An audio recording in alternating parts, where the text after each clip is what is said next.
Saudari-saudaraku terkasih dalam Tuhan Yesus Kristus, selamat pagi dan berkah dalam. Kita bertemu kembali dalam renungan harian kita, Jumat 3 Februari 2023, bertepatan dengan Jumat pertama, kesempatan beradorasi kepada Sakramen Maha Kudus. Bacaan sebagai bahan permenungan dikutip dari surat kepada orang Ibrani bab 13 ayat 1-8 yang menegaskan kepada kita Kristus Yesus tetap sama baik kemarin maupun hari ini sampai selama-lamanya. Itu berarti Yesus konsekuen dan tetap mencintai kita kapanpun juga. Sedangkan pada bacaan Injil dari Injil Markus bab 6 ayat 14-29, penampilan Yesus menjadikan was-was bagi Herodes. Herodes menegaskan Yesus adalah Yohanes yang bangkit, dan dikisahkan bagaimana kematian Yohanes ketika Raja mengadakan ulang tahun dan putrinya menari dengan sangat menarik. Lalu sumpah diucapkan, dan atas hasutan ibunya sang putri meminta kepala Yohanes Pembaptis. Saudari-saudaraku terkasih dalam Kristus, dalam bacaan yang pertama ditegaskan Kristus tetap menolong kita kapanpun juga. Maka orang-orang yang mengandalkan Allah tidak pernah akan takut, karena Yesus adalah penolong mereka. Dan Yesus setia sampai akhir dalam mencintai manusia. Maka kita diajak untuk tetap mengandalkan Dia di atas segala-galanya. Dalam bacaan Injil kita melihat dua tokoh yang patut kita renungkan.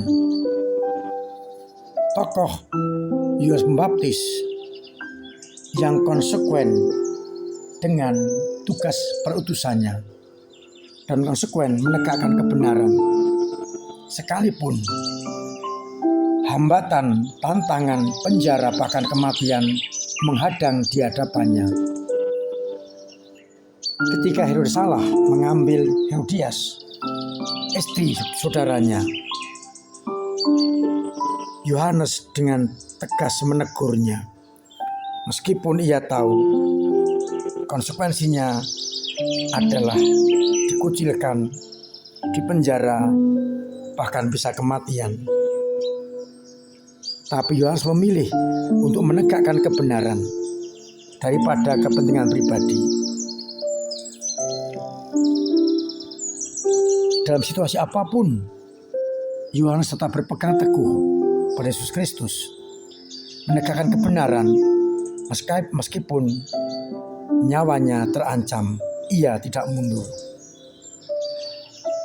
Berbeda dengan Herodes, ia tahu Yohanes orang yang baik. Bahkan dikatakan mendengarnya ia sangat senang. Tetapi demi jabatan, demi sumpah, demi harga diri, ia mengorbankan kebenaran, memilih untuk tidak mengingkari sumpahnya, meskipun tahu Yohanes adalah benar. Demi semuanya itu, akhirnya Herodes memilih untuk menyelamatkan mukanya dengan memenggal kepala Yohanes Pembaptis.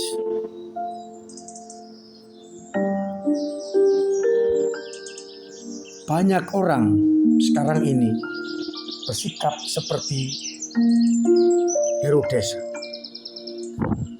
yang tahu bahwa ini adalah kebenaran, yang tahu ini tidak salah.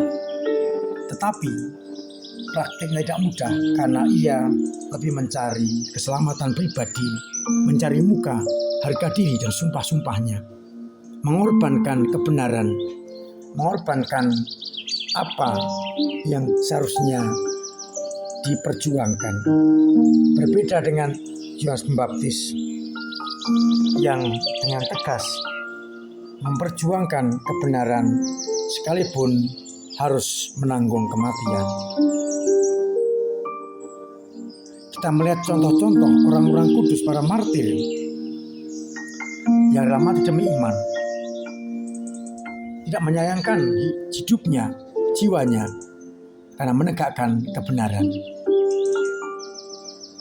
Maka pertanyaan untuk kita renungkan bersama pada pagi ini, apakah kita mampu seperti Yohanes yang berani menegakkan kebenaran sekalipun menghadapi tantangan yang tidak ringan, konsekuensi yang berat, tetapi kebenaran kita tegakkan. Banyak orang cuci tangan demi keselamatan pribadi. Bagaimana dengan kita? Sanggupkah kita menjadi Yohanes masa kini yang berani menegakkan kebenaran meskipun tantangannya tidak mudah? Saya berharap kita semua mampu menjadi Yohanes masa kini yang rela untuk menegakkan kebenaran meskipun tantangan menghadang. Dan bukan seperti Herodes yang demi kekuasaan, demi harga diri, demi sumpah, demi ini itu mengorbankan kebenaran. Mari bersama-sama kita hidup yang baru. Kita seperti sang guru yang tetap konsekuen dalam menegakkan kebenaran, baik kemarin, hari ini, maupun sampai selama-lamanya. Tuhan memberkati kita sekalian. Amin. Marilah kita berdoa. Bapa yang penuh kasih, kami bersyukur karena kami kau ingatkan lewat kedua sabdamu, agar kami tetap menegakkan kebenaran sekalipun tantangan menghadang. Kuatkan kami bila kami lemah, bantu kami bila kami jatuh, agar kebenaran tetap kami tegakkan, dan dengan demikian kerajaan-Mu tercipta di atas muka bumi ini. Singkirkan semangat seperti Herodes yang mencari kepentingan pribadi, harga diri, nama baik, dan mengorbankan kebenaran. Semoga dengan kedua sabdamu ini kami semakin mampu untuk benar-benar hidup sesuai dengan kehendak-Mu. Tuhan memberkati kita sekalian. Amin. Bapa yang penuh kasih, kuatkan kami, bimbing kami, jaga iman kami, agar sungguh-sungguh berani menegakkan kebenaran yang datang dari-Mu sendiri.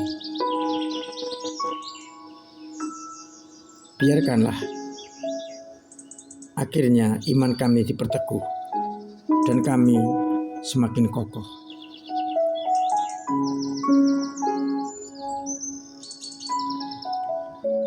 Bantu kami dengan berkat dan rahmat-Mu sendiri, Bapa dan Putera dan Roh Kudus.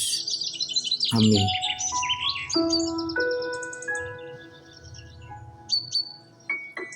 Saudari-saudariku terkasih, saya tetap mengajak, bahkan mewajibkan untuk mematuhi protokol kesehatan, jaga imun, dosis kedua, pola hidup sehat, agar kita terhindar dari segala mara bahaya. Buatlah kami untuk membantu sesama dengan menolong mereka. Biarkanlah mereka juga sadar akan cara hidup yang sehat.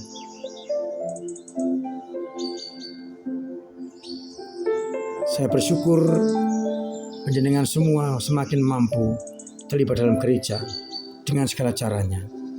Kita jauhkan pikiran yang jahat seorang yang lain. Kita bersama-sama maju untuk mendukung gerejamu. Terima kasih semua usaha demi kemajuan gereja, sehingga gereja kita tetap bisa melayani, mengabdi, dan mengajarkan kerajaan Allah. Akhirnya saya mengucapkan selamat pagi, selamat merenungkan, salam sehat, Tuhan memberkati.